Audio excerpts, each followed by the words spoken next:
깨어있는 방송 한국의 뉴스 채널 YTN 뉴스 FM.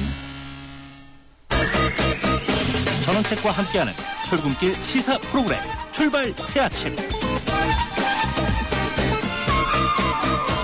저기 출발 새아침 3부 시작합니다. 잠시 광고 듣습니다.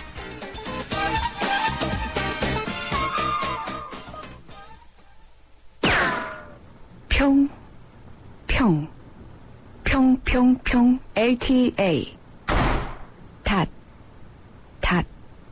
다 보인다. 커버가 닫혀 있어도 사람의 최신작 LG G2. 지금도 어딘가에선 피로가 소리 없이 쌓이고 있습니다. 따뜻한 햇살이 구석구석 쌓인 눈을 녹이듯 우리 모두의 피로가 녹을 때까지 바카스가 응원합니다. 풀려라 5천만 풀려라 피로.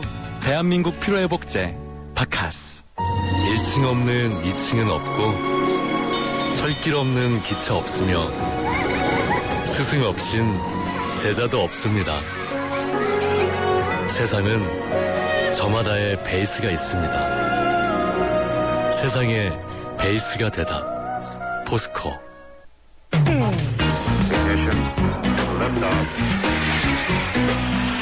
이 시각 들어온 외신 소식 국제부 리포트. 국제부 연결해서 밤사이 들어온 직구전 소식 알아보겠습니다. 박신윤 기자. 네, 국제부입니다. 예, 미국 정부가 마약 사범에 대한 처벌 규정을 완화하는 방향으로 형사사법제도를 개선하기로 했다면서요? 네, 그렇습니다. 미국 정부가 경미한 범죄자들을 감옥에 보내지 않고 약물치료나 사회봉사제도로 대체하는 방안을 추진하기로 했습니다. 에릭 홀더 미국 법무장관이 미국 변호사협회 강연에서 밝힌 내용인데요. 에릭 홀더 장관은 빈곤이 범죄로 이어지고 투옥으로 이어지는 악순환을 지적하면서 현행 법체계가 이를 악화시키는 측면이 있다고 말했습니다. 이어 마약 사범에 대해서도 범죄단체와 연계해 있지 않고 경미한 유감 사범의 경우 반드시 징역형을 부과하지 않겠다는 입장을 밝혔습니다. 미국의 형사사법제도 변경은 법체계의 모순 해소 외에도 또 최근 부각되고 있는 교도소 과밀 사태를 해소하기 위한 방안으로 풀이됩니다. 현재 미국 교도소는 수용 능력의 40%를 초과해서 과밀 운영되고 있고 또 재수자 21만 9천 명 가운데 47%는 마약 사범으로 집계되고 있는데요. 그동안 미국의 재하 법조계 일부에서는 마약 사범에 대한 양형 기준이 불합리하며 또 흑인이나 히스패닉계에게 지나치게 가혹하다는 비판을 해왔습니다. 예, 교도소 과밀 현상, 교도소에 너무 많이 갇혀 있다는 얘기인데, 예. 또 미국 소식입니다. 이 미국에서는 요즘 땅이 가라앉아서 그 구멍이 생기는 현상, 이른바 싱크홀 현상이죠. 이런 사고가 많이 일어난다면서요? 네, 그렇습니다. 이론에서 건물이 부서져서 싱크홀 때문에 땅속으로 가라앉는 사고가 잇따르고 있는 건데요. 예. 이번에 싱크홀 현상이 발생한 것은 현지 시각으로 지난 일요일 밤이었습니다. 미 플로리다주 디즈니월드 인근 휴양시설에서 싱크홀 현상이 발생을 했습니다. 이 천둥이 치는 소리와 함께 유리창이 부서지기 시작을 했고 건물에 있던 30여 명이 일제히 밖으로 대피를 했습니다. 일부 투숙객들은 문이 찌그러져 열리지 않아서 유리창을 깨고 가까스로 대피하는 일도 있었습니다. 지름 18m, 깊이 5m의 구멍이 생기면서 3층짜리 건물이 순식간에 그대로 빨려 들어갔지만 신속한 대피가 이루어져서 다행히 인명피해는 없었습니다. 지난 2월에는 플로리다주 주택에 싱크홀이 생겨서 침실에 있던 남성 1명이 구멍으로 빨려 들어갔고 또 달리던 차량도 싱크홀에 빠지는 사고도 여러 차례 발생하고 있습니다. 이런 현상이 일어나는 원인으로는 지하수 고갈로 인한 집안 약화 등이 꼽히고 있는데요. 하지만 뚜렷한 대책은 없어서 당국의 고민이 깊어지고 있습니다. 예, 우리나라, 일본, 중국 등 동아시아는 폭염 때문에 지금 비상인데 필리핀에는 태풍 때문에 비상에 걸렸군요. 네, 그렇습니다. 제11호 태풍 우토르가 필리핀 동부해 안에 상륙해서 적어도 3명이 숨지고 43명이 실종되는 등 피해가 속출했습니다. 필리핀 방재당국은 올해 들어서 가장 강력한 태풍 우토르가 휩쓸고 간 루소섬 중부 바기오에서 산사태가 발생해서 20대 남자 1명 등 3명이 숨졌다고 밝혔습니다. 루스온 섬에서는 또 어부 18명이 실종돼 해군 수색구조대가 실종자 수색 작업을 벌이고 있습니다. 이 밖에 필리핀에서도 수도 마닐라로 오가는 국내선 항공편 10편의 운항이 취소되고 태풍 피해 지역의 각급 학교에는 휴교령이 내려졌습니다. 필리핀은 해마다 평균 20차례의 태풍이 통과해서 홍수와 산사태 등 적지 않은 피해를 겪고 있습니다. 지금까지 국제부에서 전해드렸습니다. 예, 고맙습니다. 박신윤 기자였습니다.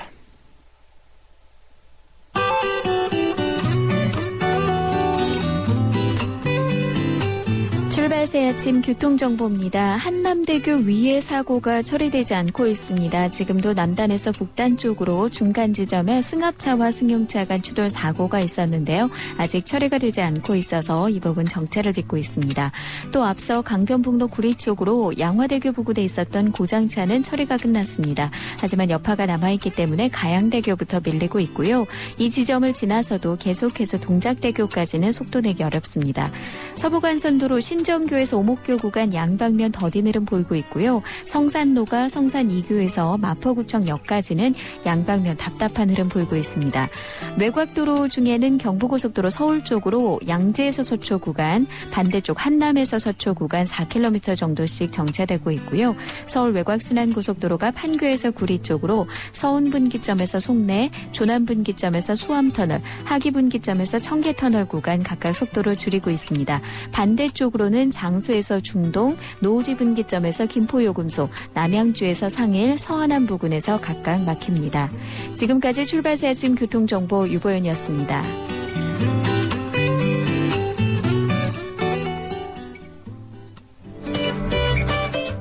전원책의 출발 새 아침은 청취자 여러분의 참여를 기다립니다. 50원의 유료 문자 샵 0945로 문자 보내주시면 되고요. 골뱅이 YTN 날스타트 트위터로도 참여 가능합니다. 좋은 의견 많이 남겨주세요.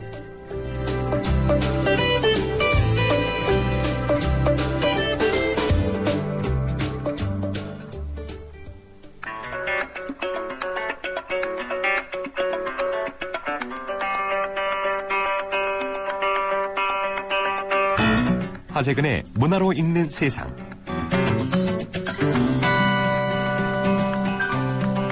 매주 마련하는 이 문화를 읽는 세상, 이 화요일마다 준비합니다. 하재근 문화평론가와 함께하는데요. 오늘 또 스튜디오에 나와 있습니다. 어서 오십시오. 예, 안녕하세요.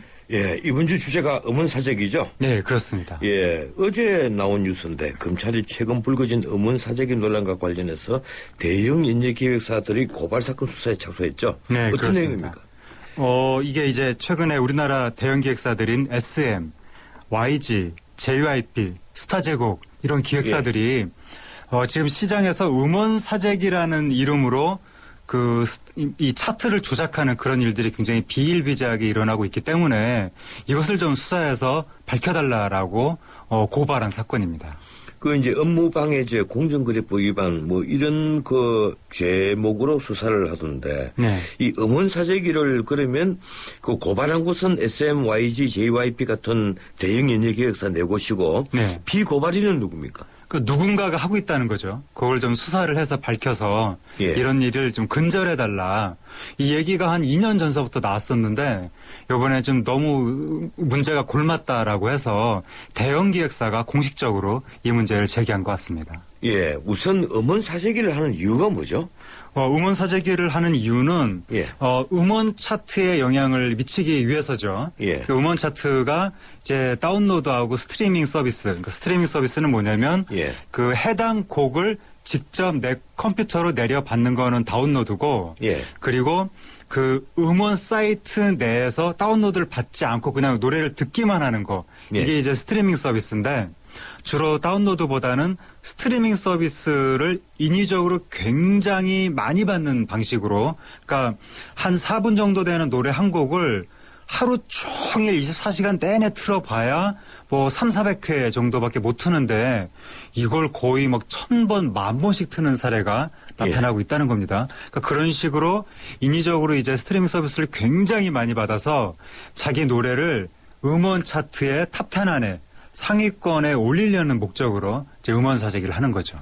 그러니까 이 스트리밍 서비스를 많이 받으면 이 음악 차트 순위도 올라가고 음원 판매율도 따라서 높아진다. 그걸 노리는 것 아닙니까? 그렇죠. 그러니까 그 스트리밍 서비스를 많이 받으면 음원 차트의 상위권에 올라가고 그러면은 그 실적을 바탕으로 이제 기사가 뜨죠. 음원 차트 올킬 막 이런 식으로 예. 기사가 뜨면 그 가수가 이제 유명해지는 거고 그럼 그 실적을 바탕으로 공중파 이 TV 순위 프로그램에 나갈 수 있게 되고 결과적으로는 그런 모든 유명세를 바탕으로 행사에 진출할 수 있게 되는 거죠. 뭐 대학 행사, 기업체 예. 행사 그걸 이제 목적으로 하는 행위라고 보입니다. 그런 스트리밍 서비스를 엄청나게 많이 받다면 일개 개인이 하기는 어려울 것이고 주로 어떤 마케팅 업체라든가 그런 업체가 하겠군요. 이게 이제 브로커라고 불리우는 예. 사람 내지는 업체가 예. 활동한다고 알려져 있고 그 업체들이 이 기획사들을 쭉 돌아다니면서 뭐 설명을 해준다는 거죠. 뭐 3억을 쓰면 어떻게 된다. 뭐 예. 5억을 쓰면 어떻게 된다. 이러니까 이제 기획사 입장에서는 당장 자기 가수를 띄워야 된다는 그 마음이 급하니까 예. 뭐 3억이든 5억이든 지출하면서 사재기를 하게 된다는 겁니다. 그런데 SM이나 YG, JYP 같은 데서는 거대 연예기획사니까 뭐 이 회사들은 그 브로커라고 합니까? 이 네. 사람들을 동원하지 않아도 자기들 가수들의 곡을 충분히 홍보가 되겠지만. 그렇죠. 예. 뭐 신인들 같은 경우에는 이 마케팅 업체나 브로커를 동원하는 해야만 자기 노래를 알리지 않겠습니까? 그렇죠. 그러니까 기존의 대형 기획사들은 예. 기획사별로 팬덤이 굉장히 탄탄하게 형성이 돼 있어서 신곡이 나오면 그 팬덤이 알아서 홍보를 해주는 겁니다. 예. 그런데 이제 작은 기획사 신인들은 그렇게 탄탄한 팬덤이 없기 때문에 결국에는 이렇게 이제 무리한 방법을 동원하고 있는 거죠. 아까 말씀하신 대로 이 음원 사재기를 하는데 뭐 3억이니 2억이니 이런 엄청난 돈을 오고 간다면 이건 이제 예. 범죄가 될 가능성이 있는데. 예. 이 음원 사재기 현상 언제부터 나타난 겁니까? 이게 이제 옛날에 예. 우리나라의 음반 시장이 굉장히 중요했을 때는 음반 사재기들을 했었는데 예. 근데 그때는 주로 이제 팬클럽이 그런 걸 많이 했었죠. 한 사람당 뭐 10장씩 사고. 예. 그러다가 최근 10여 년 사이에 점점 음반 시장은 붕괴해 가고 음원 시장의 중요성이 커지면서 음원 사재기라는 게 나타나기 시작한 거죠. 예. 그러다가 한 2년쯤 전에 아까 말씀드린 대로 지금 상황이 심각하다라고 업계에서 얘기가 나오기 시작했고 특히 올해 들어서 공중파 쇼 프로그램이 일제히 순위 프로그램으로 이제 재편되면서 그 공중파 순위 프로그램으로 진입하기 위해서는 음원 차트의 성적이 중요해진 겁니다. 그래서 이제 음원 사재기의 필요성이 더 커졌고 또 하나는 그 스트리밍 서비스를 받았을 때 저작권료가 배분되는 방식이 옛날에는 저작권료가 한계가 있었는데 올해부터는 그 스트리밍 서비스를 많이 받으면 받는 만큼 저작권료도 많이 주는. 그러니까 다시 말씀드리면은 이 사재기를 한 5억 원어치를 했다라고 예. 했을 때 그게 나중에 저작권료로 예를 들어서 3억 원이 다시 돌아올 수 있는 여지가 생기는 거죠. 그러니까 재정적인 부담도 더 줄어들어서 올해 굉장히 이게 사재기가 심해졌다. 이렇게 좀 알려져 있습니다. 그러니까 그만큼 생존 경쟁이 치열해지니까 이제 군수업자들은 이렇게 스트리밍 서비스 같은 걸 마구 무제한으로 막 다운받도록 사람들을 고용해서 이런 일을 하는 것 아니겠습니까? 그렇죠. 그래서 제가 찾아보니까 문화체육관광부죠. 네. 이 유진용 장관이 8일 음원 사재기 근절 대책을 또 발표를 했더라고요. 예, 그렇습니다. 그런데 베스트셀러도 비슷한 현상이 생기지 않습니까? 예. 이 책 말입니다. 예. 이 사재기했다 이래서 얼마 전에 어느 작가가 또 책 절판 선언했었죠. 예, 절판 선언하고 논란이 벌어졌었는데 이 문화 시장에서 왜 이렇게 사재기가 자꾸 늘어나는 겁니까? 이거 뭐 뻔한 질문 같습니다만 한번 정리 한번 해보시죠. 이게 이제 최근 들어서 점점 사재기가 더 늘어나는 것 같은데요. 어떻게 황당하게도. 이게 전 근대적인 현상일 줄만 알았지만 현대에서 오히려 더 늘어나고 있는 거죠. 근데 그 이유는 우리나라 문화 시장의 파이가 점점 줄어들고 있기 때문에 그 안에서 이제 아비규환의 경쟁이 벌어지고 있는 거고. 파이가 줄어든다? 그렇죠. 예. 파이가 줄어들고 또 다른 이유는 이 시장의 양상이 여러 사람이 조금씩 나눠 먹는 거면 굳이 또 차트에 들어가기 위해서 난리를 치지 않아도 될 텐데 승자 독식의 구조로 가고 있기 때문에 예. 이 출판 시장도 그렇게 좀 어렵다고 하지만 몇몇 책들은 막 초대박을 내고 있는 거죠. 그러니까 승자 독식의 구조로 가고 있기 때문에 그 대박의 좁은 틈 안으로 들어가기 위해서 온갖 이런 무리한 마케팅 방식이 나타나고 있는 겁니다. 예. 그 소비자들 태도는 문제가 없습니까? 그 소비자들의 태도도, 그러니까 소비자들이 각자 자기의 취향대로 뭐 차트에 뭐 1위부터 10위까지 어떤 게 올라가건 말건 나는 내가 좋아하는 걸 소비한다라고 하면 굳이 그 차트에 자기 노래를 집어넣기 위해서 이렇게 심각한 경쟁을 안 해도 될 텐데 문제는 우리나라 소비자들의 문화 소비 행태가 거의 이 탑10 차트, 베스트셀러 차트 이런 걸 다 참조하면서 차트에 올라와 있는 것들을 계속해서 다른 사람들이 덩달아서 사는 그런 식의 소비 행태를 보이다 보니까 너도 나도 인위적으로 그 차트에 자기 노래 혹은 책을 올리려는 노력을 하게 되는 겁니다. 예. 결국 이런 어문사재기 같은 현상이 음반 업계 특히 그 가요곡들 순위 정하고 하는데 많이 왜곡을 시키겠네요. 그렇죠. 이 대중문화에 그러면 엄청나게 영향을 미친다는 얘기인데. 그렇죠. 예. 이 차트가 공신력이 있어야 사람들이 그 차트를 믿으면서 요즘에는 트렌드가 이렇게 흘러가고 있구나 이렇게 판단을 할 텐데 이 차트 순위가 이렇게 사재기에 의해서 인위적으로 정해진다면 이거는 차트 자체를 믿을 수가 없는 그 대중문화판에 신뢰가 다 사라지는 거고 그리고 이렇게 차트 순위가 돈 놓고 돈 먹기 식으로 이루어지면 그 투자비가 없는 이른바 언더그라운드 뮤지션들 이런 뮤지션들이 아무리 좋은 콘텐츠를 만들어 봐야 대중들한테 사랑받을 수 있는 길이 없는 거죠. 그리고 이런 식의 극단적인 돈이 많이 들어가는 마케팅이 활발하게 이루어지면 결국에는 기획사들이 감당해야 하는 투자비가 늘어날 수밖에 없고 그렇게 늘어난 투자비는 결국에는 무슨 뭐 노예계약이니 이런 식으로 이 아티스트를 종속화시켜서 뽑게 되거나 아니면은 결국에는 소비자들한테 결국에 다 전가될 수밖에 없는 그런 구조로 가고 있는 겁니다. 예, 결국 이런 그 음반 사재기, 음원 사재기죠. 여기에 동원되는 이 마케팅 업체 브로커들. 한 2년, 3년 전부터 그런 얘기도 있었어요. 이 연예인들의 왜 인기를 갖고 조작해내는 그러니까 우리가 포털 사이트에 보면 검색어 순위 있지 않습니까? 그걸 이런 기획사들이 또 조작을 한다고 그러더라고요. 사람들 동원해서 마치 트위터에다가 무수히 돌리고 관심을 불러일으키고 해서 이 순위를 조작한다. 이런데 이제는 음원사재기까지 왔는데 정부에서 이게 어떤 대책을 발표했다는데 어떤 내용들입니까? 예, 정부에서 지금 대책을 발표했고 그 내용이 지금 스트리밍 서비스 비율이 높아서 스트리밍 사재기가 일어나니까 차트 산정을 할 때 스트리밍보다 다운로드 반영 비율을 올렸으면 좋겠다. 그리고 왜냐하면 다운로드는 스트리밍보다 가격이 비싸기 때문에 사재기가 일어날 가능성이 더 적다라고 해서 그런 게 하나가 나왔고 그다음에 실시간 차트 자체를 좀 안 만드는 게 좋겠다. 실시간 차트 때문에 온갖 그 차트 과열 현상이 일어나니까 그리고 음원 사재기가 적발될 경우에는 저작권료를 아예 주지 말자. 그리고 마지막으로 이 음원 차트들이 차트하고 뒤섞여서 자기네 그 추천곡을 자꾸 만드는 경향이 있는데 그 추천곡을 둘러싸고 여러 가지 부패 이런 잡음이 일어나니까 추천곡 자체를 차트와 관련해서 하지 마라.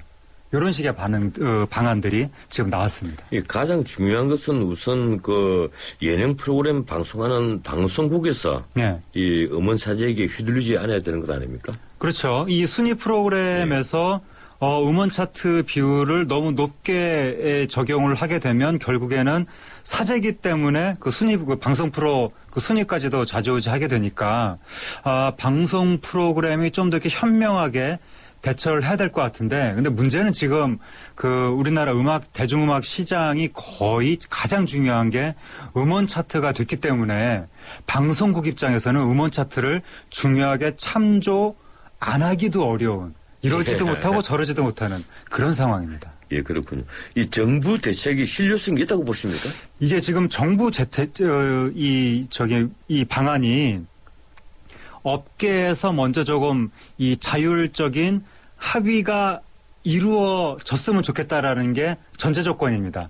그런데 과연 업계에서 자율적으로 합의가 어느 세월에 이루어지겠는가? 이 굉장히 첨예한 이해관계가 맞물리는 것이기 때문에 그래서 그 합의를 기다리다가는 실효성이 없을 수도 있겠다. 그런 얘기가 지금 나오고 있고 그리고 또 하나는 음원 사재기를 적발될 경우에 저작권료 정산에서 제외된다는 건데 문제는 이게 한 3억에서 5억 원 정도 투자해서 10억, 20억 매출을 기대하는 지금 이런 구조인데 저작권료 정산에서 제외해도 저작권료 안 받으면 그만인 거죠. 나중에 행사 수입이 10억, 20억이 기대가 되는 마당에 그렇기 때문에 이 저작권료 정산에서 제외한다는 것도 조금 실효성이 약할 수 있고 그러니까 전반적으로 이것만 가지고 어떤 실효가 있다고 기대하기보다는 이게 비로소 정부가 관심을 가지기 시작했기 때문에 이제부터 음원 사재기를 없애나가는 어떤 움직임의 첫걸음이다. 요 정도의 의미가 있을 것 같습니다. 이 전부 다 정부가 나서서 해결해야만 되니까 참 딱한 노릇입니다. 네. 예, 하재근 씨가 보기에 이 음원 사재기 방지하려면 어떻게 해야 될 것 같아요? 요거를 방지하려면 요번에 지금 처벌한다는 얘기가 안 나왔는데 매우 이상한데 브로커들을 적발해서 강력하게 처벌해야 됩니다. 근데 강력하게 처벌한다 해봤자 업무방해죄 정도입니다. 그러니까 이거는 이제 국회에서 관련 법을 만들든지 이건 문광위에서 이 부분을 신경을 써야 되는 거죠. 그러니까 지금으로서는 브로커를 처벌할 이 마땅한 근거가 없다고 하는데 이거 이제 국회에서 앞으로 조금 신경을 써줄 필요가 있고 그리고 또 하나는 이 누가 사재기를 하는지 음원 차트에서 다 알 수 있습니다. 음원 차트에서 조금만 신경 써서 모니터링을 하면 이게 뭐 굉장히 이상하게 막 아이디가 늘어나고 순식간에 어떤 노래가 스트리밍 굉장히 많이 되고 이거 뻔히 다 아는 문제이기 때문에 모니터링을 해서 사재기로 딱 파악이 되면 음원 차트에서 아예 그 노래를 빼버리면 됩니다. 그럼 사재기를 할 필요가 없어지는 거죠. 그 마지막으로는 근본적으로 모두가 차트에 목을 매기 때문에 차트 과열 경쟁이 일어나는 것이죠. 그러니까 이제 차트 말고도 다양한 가수들이 대중하고 선보일 수 있는 그런 창구를 많이 만들어준다면 이게 이제 방송사가 신경을 쓴 부분인데 그러면 음원 차트를 둘러싼 과열 경쟁이 약화될 수 있을 겁니다. 예, 고맙습니다. 오늘은 시간상 여기까지만 듣도록 하겠습니다. 예, 지금까지 문화로 읽는 세상 하재근 문화평론가와 함께했습니다. 예, 감사합니다. 김남주는 어떤 정수기 쓰냐고요? 쭉 청호꽃만 쓰다가 다시 청호신상 티니 29cm니까 어디든 쏙 전기세 렌탈료는 알트 자외선 살균까지 알아서 척척 저 김남주가 자신있게 추천합니다. 다 되는 정수기 이가스 얼음 정수기 티니 1588-2290 청호나이스 쭉쭉쭉 50년 한결같이 쭉 쭉쭉쭉 서울에서 제주까지 쭉 쭉쭉쭉 국민 모두와 함께 앞으로도 쭉 쭉쭉쭉 그래서 저 유호정은 쭉 MG 새마을금고에 갑니다. 메이크 굿 MG 새마을금고. 김태희 씨 케이블 광고 잘 보고 있는데요. 소개 좀 해주세요. 케이블 하면 TV밖에 몰랐는데 인터넷, 집전화, 알뜰폰, 엔스크린에 UHD 시범 방송까지 케이블로 되는 게 엄청 많더라고요. 방송을 넘어 스마트 라이프까지 케이블의 능력엔 한계가 없습니다. 김태희가 추천하는 스마트 케이블 3부 순서 여기서 마치고 잠시 뒤 4부 이어갑니다. 2013 충주 세계조정선수권대회가 8월 25일부터 9월 1일까지 한금호 국제조정경기장에서 성대하게 펼쳐집니다. 한겨라 내 청춘! 생명과 태양의 땅 충북, 대한민국 중심고을 충주, 천혜의 자연경관을 배경으로 펼쳐지는 인류화합의 대제전, 지구촌 젊은이들의 도전과 열정, 그리고 화합, 5대양 6대주 80개국 2,300여 명의 선수가 인간의 한계에 도전합니다. 자연과 하나 되는 지구촌 최대 물회축제 2013 충주 세계조정선수권 대회 여러분을 초대합니다. 유빈아, 미션 준비됐어? 강수 오라버니, 우리 꼭 해결해요. 저기 문 열고 냉방하는 가게가 있네? 문 열고 냉방 아웃. 전력 피크 시간 2시에서 5시. 에어컨도 쉬게 해주세요. 에잇? 왜 여기 사무실 사람들은 춥게 해놓고 긴팔을 입고 있대요? 답답한 옷차림 아웃! 여름철 26도를 꼭 지켜주세요. 이 집은 TV를 켜놓고 딴짓을 하고 있네? 무심한 전기 사용 아웃. 한 사람 100와트 절약하기 운동 모르세요? 미션 성공! 전기 만들긴 어려워도 아끼기는 참 쉽구만요. 이 캠페인은 산업통상자원부와 한국석유공사, 에너지관리공단이 함께합니다.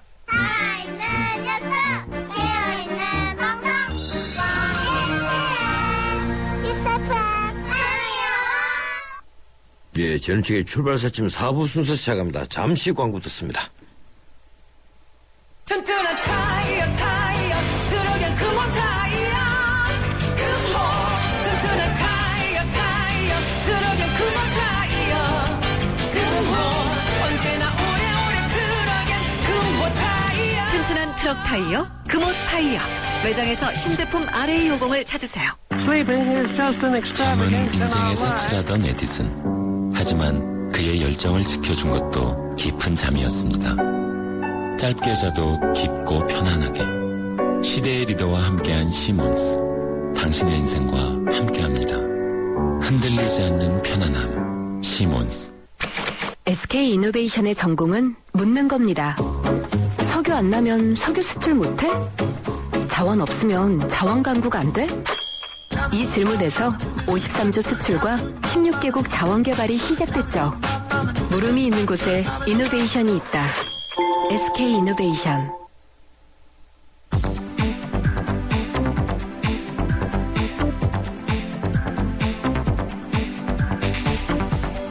이번에는 경제뉴스 알아봅니다. 한국경제신문 김민석 기자 전화 연결되어 있습니다. 안녕하세요, 김 기자님. 네, 안녕하십니까. 예, 어젯밤 미국 증시 소식부터 전해주시죠. 네, 뉴욕 증시는 혼조세로 마감했습니다. 다우존스 지수는 지난 금요일보다 0.04% 떨어진 15,419.68에서 거래를 마쳤습니다. S&P 500 지수는 0.12% 내렸습니다. 반면 나스닥 지수는 0.27% 올랐습니다. 예, 거의 보합 수준이라고 보이는데 이유가 뭡니까? 예, 여전히 미국 연방준비이사의 양적 완화 축소 우려가 이어졌고요. 예. 일본의 부진한 경제 성장률이 투자 심리를 위축시켰습니다. 일본 정부는 어제 올해 2분기 국내 총생산이 전분기 대비 0.6% 성장했다고 밝혔습니다. 이는 3분기 연속 플러스 성장세이긴 하지만 시장 전망치 0.9%보다는 낮은 수치입니다. 아베노믹스가 효력을 잃어가는 게 아니냐 이런 분석이 나옵니다. 또 러시아도 어제 발표한 2분기 GDP가 지난해 동기부에 비해서 1.2% 성장에 그쳤습니다. 1.6%였던 1분기나 4.3%였던 작년 2분기 성장률과는 비교할 수 없이 추락한 겁니다. 예. 이 말 많았던 세법 개정안, 이게 전면 재검토 되고 있죠. 이 박근혜 대통령이 어제 그 원점에서 재검토하라 이렇게 지시를 했는데 이게 나흘 만인 것 같습니다. 어떻습니까, 내용이? 네, 연봉 3,450만 원 이상 봉급 생활자에게 평균 16만 원 이상을 적어두려던 정부세법 개정안이 수정되게 됐습니다. 어제 오전에 박 대통령이 지시를 했고요. 현석 경제부총리가 어제 오후 긴급 브리핑을 갖고 원점에서 재검토하겠다 이렇게 밝혔습니다. 기획재정부는 오늘 그 수정안을 들고요. 여당인 새누리당이 보고하러 갑니다. 이에 따라 세금 인상 기준선인 연간 가구소득 3,450만 원이요. 5천만 원 선으로 인상될 것으로 올라갈 것으로 보입니다. 기준상 5천만 원 선으로 높이면 세금이 늘어나는 직장인은 434만 명에서 247만 명으로 절반 가까이 줄어듭니다. 세수로는 연간 3천억 원 가까이 줄어들게 됩니다. 신용카드 소득공제율을 축소한 부분도 다시 높인다는 그런 의견도 나오고 있습니다. 예, 신용카드는 15% 공제율을 10%로 낮췄다가 네, 다시 또 올리겠다는 거죠? 네, 맞습니다. 예, 그런데 이렇게 돼서 늘어난 복지 비용, 그러면 누가 감당해야 되는 겁니까? 네, 그게 가장 큰 과제인데요. 예. 세법 개정안 수정할 경우에 복지 재원을 마련할 방법이 마땅치 않습니다. 중산층이 이번에 반발한 것은 그동안 박근혜 대통령이 증세 없이 서민 중산층 복지를 늘리겠다고 말해온 데 따른 겁니다. 그러나 복지를 포기하지 않는 한 누군가는 세금을 더 내야 하는 게 불편한 진실이죠. 복지 국가라는 북유럽 국가들의 그 조세 부담률은 36%대로 우리나라 19%대의 거의 2배입니다.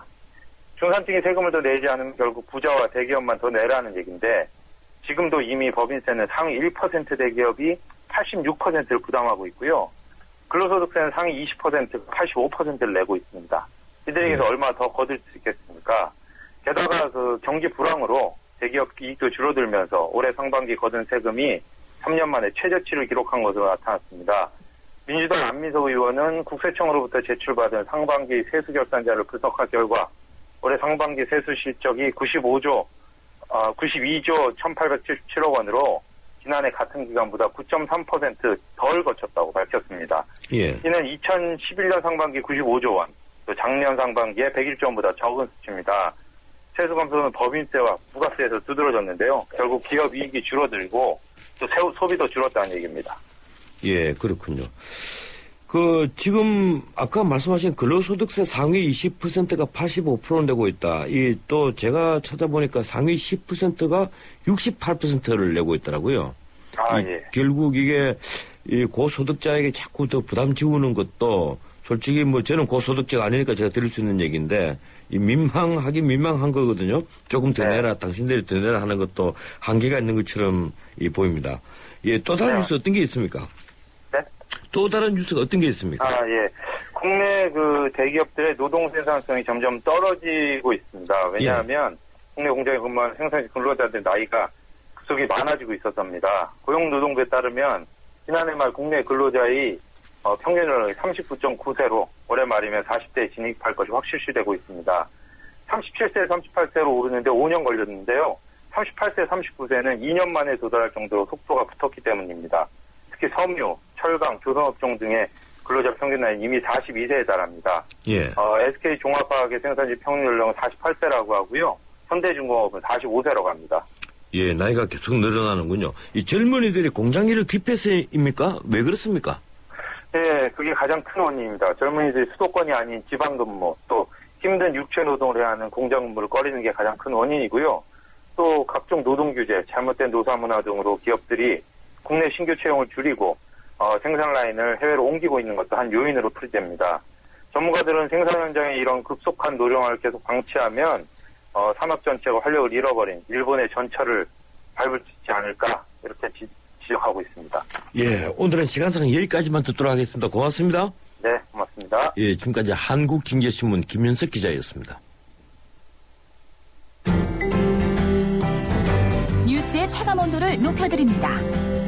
전원책의 출발 새아침.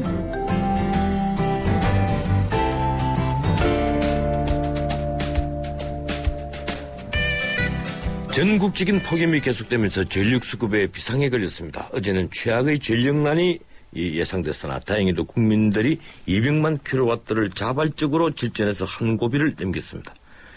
그런데 오늘과 내일 전력난은 계속됩니다. 오늘 최대 공급 능력은 7,769만 킬로와트, 최대 수요는 7,597만 킬로와트로 절전하지 않을 경우 오후 2시에서 3시경에는 예비 전력이 172만 킬로와트까지 떨어져서 경계 단계가 발령될 것이 거의 확실시되고 있습니다. 다행히 원자력 안전위원회는 가동 중단 중인 한울원전 4호기 재가동을 승인해서 오는 15일부터는 전력난의 숨통이 약간 트일 것으로 보입니다.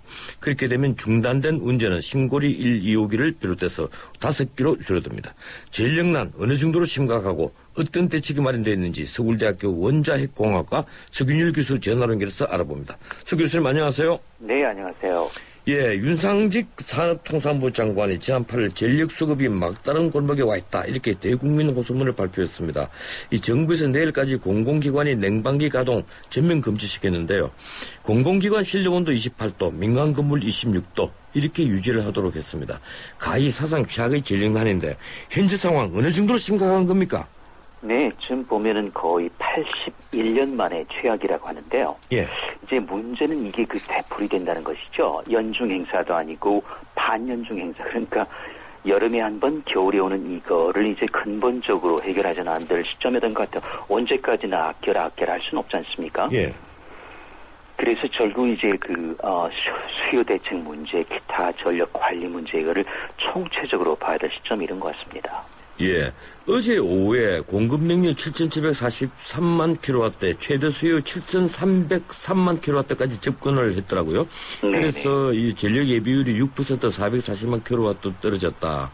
다행히 이제 기업체 상대로 긴급 절전을 하지 않았다는 겁니다. 네. 전력 예비율이 만약에 5%대로 떨어졌다면 어떤 상황이라고 이해를 해야 됩니까? 그러니까 5%로 치면은 기본적으로 400만 킬로와트인데요. 예. 일단 그렇게 되면은 경우에 따라서는 이제 갑자기 100만, 200만은 금방 수요가 가거든요. 산업시설이기 때문에요. 예.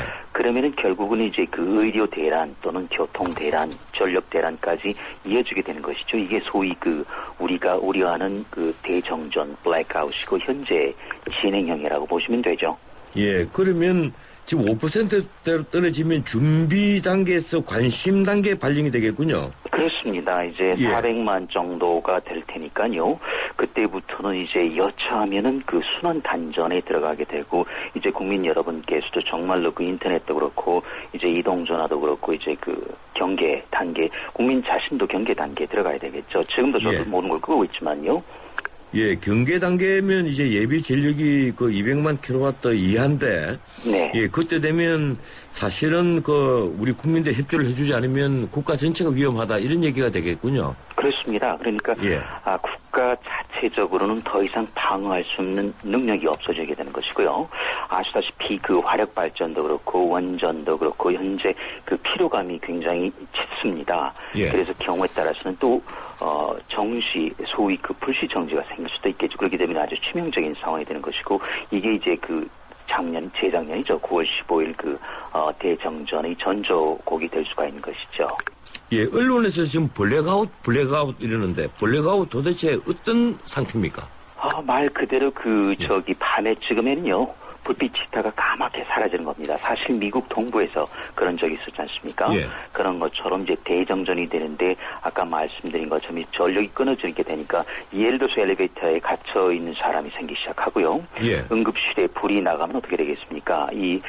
생명을 잃는 사고까지 잃게 되겠죠. 교통 대란이 오게 되겠고, 이거는 기본적으로 아주 초강력 태풍의 몇십 개에 해당하는 아주 강력한 소위 초토화시킬 수 있는 강화할 능력을 갖고 있는 것이죠. 그래서 이거는 우리 국가가 정말 전쟁을 치르는 마음으로 준비해야 될 그런 심각한 상황이죠. 예, 생각만 해도 끔찍한 상황이군요. 그런데 그렇습니다. 지금 우리가 쓰는 하루에 지금 순간 쓰는 7천만 킬로와트 정도에 이 냉방기가, 그러니까 에어컨 같은 냉방기가 한 2천만 킬로와트 된다는데 그게 맞는 겁니까? 그렇습니다. 거의 4분의 1인데요. 공족이 냉방기 해가지고, 물론 여기는 이제 아시다시피 주거용도 있지만 산업용이 많습니다. 그렇기 때문에 이런 부분에서는 우리가, 물론 가정에서는 아끼고 땀 흘리고 하면 되지만은 거기에서 올 수 있는 우리 국민들의 불만은 어떠시겠습니까? 결국 이거는 출발점은 정부의 소위 수요 관리 정책 실패이고 예측을 잘못한 거 아니겠습니까? 물론 이제, 설비 증강도 하지 못했죠. 화력을 짓자니 이산화탄소 문제에 걸리고, 원전을 짓자니 아시다시피 이런 불신 문제가 도사리고 있고 해가지고 정부는 이러지도 못하고 저러지도 못하고, 아직까지도 이제 봄이나 사실 가을 빼고는 전부 여름, 가을, 겨울 되면은 이제 전력난과 함께 에너지 대계라고 하는 게 100년 대계 아니겠습니까? 아직도 표류하고 있는 상황이죠. 지금 블랙아웃이 발생한 가능성을 우리 서기님께서는 어느 정도로 보십니까? 전적으로 이제 우리 국민들께서 오늘도요. 사실은 이제 몇백만 킬로와트가 될 수도 있지만은 경우에 따라서는 100만 킬로와트 밑으로 내려가죠. 이건 정말 심각한 단계거든요. 근데 이건 전적으로 우리 국민들께서 주거시설에서 하기에 달려 있습니다. 어차피 공장 가동 이런 부분들은 최대한 하더라도 소위 마지노선이 있습니다. 이 생산을 가동선을 계속해야 되는 최소선이 있기 때문에 한계가 있는 거고요. 결국 우리 국민들께서 오늘도 완전히 상가에서도 땀을 흘리고, 경우에 따라서는 옷을 사셔야 되는데 입어보지도 못하고, 이런 불편을 겪지 않으시면 사실은 이제 지하철도 멈추게 되는 것이고, 그게 가장 위험한 시점이 아마 오후 1시에서 3시 사이인 것 같습니다. 이 윤상직 장관이 언론에 한 얘기로는 발전기 한 대만 고장나도 지난 9.16 정전 사태와 같은 순환 단전해야 된다. 이제 이런 얘기를 했는데 어느 정도면 순환 단전을 하죠? 적어도 심각 단계입니다. 심각 단계는 사실 전 단계, 경계 다음 단계인데요. 그러니까 100만 킬로와트를 웃돌거나 밑돌고 거의 그 정도 수준 되면 그때는 이제 할 수 없이 순환 단전에 들어갈 수밖에 없습니다. 근데 문제는 2011년 9월 15일 같은 경우 예고가 없었죠. 이제 올해 같은 경우는 지금 준비를 하고 있기 때문에 우리 국민들께서도 이동전화 포함해가지고 인터넷 포함해가지고 아마 대기를 하셔야 되는 걸로 알고 있습니다. 그러면 이제 미리 알고 당하는 거하고 불시에 당하는 거는 큰 차이가 있지 않겠습니까? 물론 피해는 마찬가지입니다. 그렇지만 일단 예고된 거니까 우리가 예의주시하셔야 되겠죠. 지금 이런 문제가 생기는 것은 결국 산업자원부가 지난 한 10년 전부터 이 전력 수요를 제대로 예측을 못했다는 것 아니겠습니까? 그게 가장 가장 큰 요인이겠죠. 그러니까 보시면은 2006년도에 예측했던 게 지금 현재까지 보면은요 거의 10% 미만으로 예측했습니다. 그만큼 적게 성장할 것이고 적게 쓸 것이라고 예정했는데 이게 정말 잘못된가? 물론 이제 그것만 탓할 수는 없습니다. 결국 어떻게 보면은 이 전력이 하도 싸다 보니까 아시다시피 우리 경제협력개발기구 중에서도 거의 평균 수준의 절반입니다. 우리가 국민 총생산량 있지 않습니까?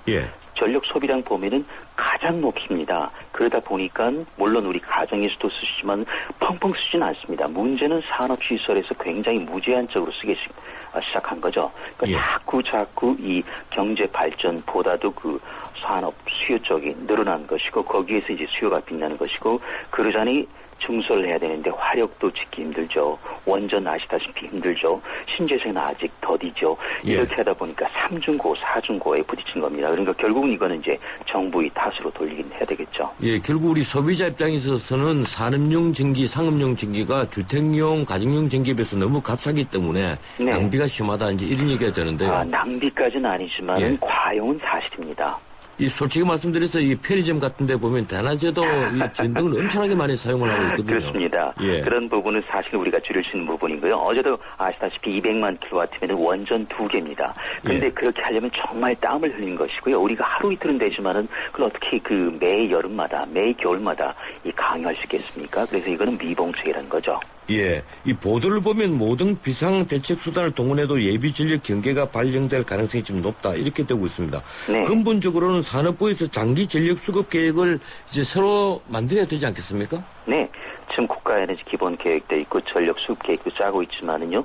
어차피 그 정부는 또 이제 정책을 입안하는 과정에서 이 어떤 100년 대계의 정신보다는 여론은 물론 살펴야 되지만은 지금 현재는 거기 그 향방을 주시하고 있죠. 그러다 보니까 석탄, 석유 또는 그 복합 화력도 적절하지 않죠. 이산화탄소가 나오니까요. 원전은 정말 지금 입지가 불분명하고요. 그러자니 또 신재생으로 가야 되는데 기술 개발도 없는 데다가 사실 바람과 또 햇볕이 우리나라는 부족한 나라에 속합니다. 예를 들어서 석탄과 우라늄 같은 거는 돈 있으면 수입하면 되는데요. 바람과 햇볕은 없더라도 수입이 안 됩니다. 그래서 이런 그 삼중고 때문에 지금 갈팡질팡하고 있기 때문에 물론 이런 향방도 중요하지만 이럴 때 정부가 취지를 갖고 추진해야 되는데 그걸 지금 하지 못하고 있는 거죠. 고맙습니다. 시간상 여기까지 듣도록 하겠습니다. 네, 고맙습니다. 지금까지 서울대 원자핵공학과 서균열 교수였습니다.